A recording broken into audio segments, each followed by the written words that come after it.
Bonjour à toutes et à tous, sujet du jour, l'UDMF, l'Union des démocrates musulmans de France, qui va présenter des candidats dans un maximum de listes aux élections municipales de 2020.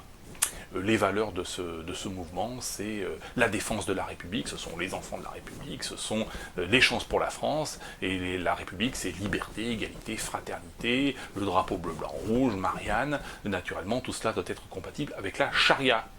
Donc c'est ce que nous allons voir. Allez, c'est parti.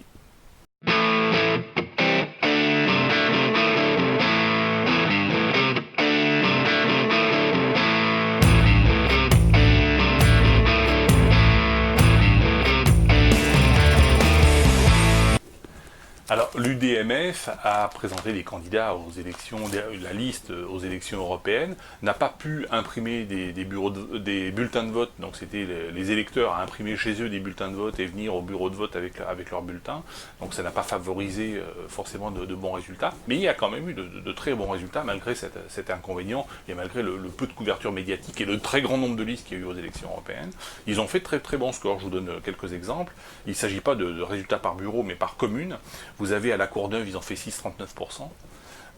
à Mantes-la-Jolie 6,77%, à Maubeuge 6,10%, à Garges-les-Gonesse 7,43%, et à Montereau-Faux-Yonne, je ne sais pas comment on dit, Faux-Yonne, dans l'Yonne, à 6,68%. Au-delà de 5%, je rappelle que les listes sont remboursées, donc c'est tout à fait intéressant d'un point de vue analytique. Aux élections municipales, là, il y aura des bulletins imprimés, il y aura une campagne beaucoup plus forte, il y aura beaucoup moins de listes, donc les résultats seront bien meilleurs, et on ne peut exclure que dans un certain nombre de communes, eh bien, le parti islamiste, le front islamiste, l'emporte, gagne les élections. Alors il s'appelle l'UDMF, l'Union des démocrates, on est quand même dans la démocratie, une démocratie islamique, mais enfin une démocratie, et une république islamique, l'Union des démocrates musulmans de France, avec beaucoup de convertis, c'est pas strictement immigrés, il va y avoir beaucoup de convertis qui vont se présenter sur ces listes. Au vu des résultats des élections européennes, vous avez un certain nombre de pays qui soutiennent les différents mouvements musulmans et qui se font concurrence dans l'influence au niveau des mosquées, que sont, alors d'un côté la Turquie, vous avez deux clans dans le monde arabo-musulman, la Turquie, l'Iran, le Qatar, et puis de l'autre côté vous avez l'Arabie Saoudite et les Émirats Arabes Unis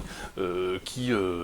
seront prêts à financer, là aussi, parce que les élections municipales, ça coûte quand même un petit peu d'argent, donc il y aura des financements, aucun problème, du fait de cette concurrence, justement, et pour garder l'influence, eh bien ces pays vont aider les associations qui vont permettre la constitution de ces listes, et donc nous allons avoir en France, à côté du Front National, eh bien un front islamiste, on peut appeler ça comme ça, il n'y a rien de péjoratif dans ce que je dis, et c'est intéressant d'un point de vue politique, puisque la Macronie va se retrouver pris entre deux feux, entre le Front National d'un côté, qui s'appelle Rassemblement National, et ce Front islamique qui s'appelle Union des démocrates musulmans de France, et les électeurs, les citoyens, vont devoir se positionner, vont devoir trancher le parti de la résistance, le parti de la collaboration. C'est extrêmement intéressant. Le Parti Socialiste, les Républicains ont d'ores et déjà disparu et sont déjà passés en deuxième ou en troisième division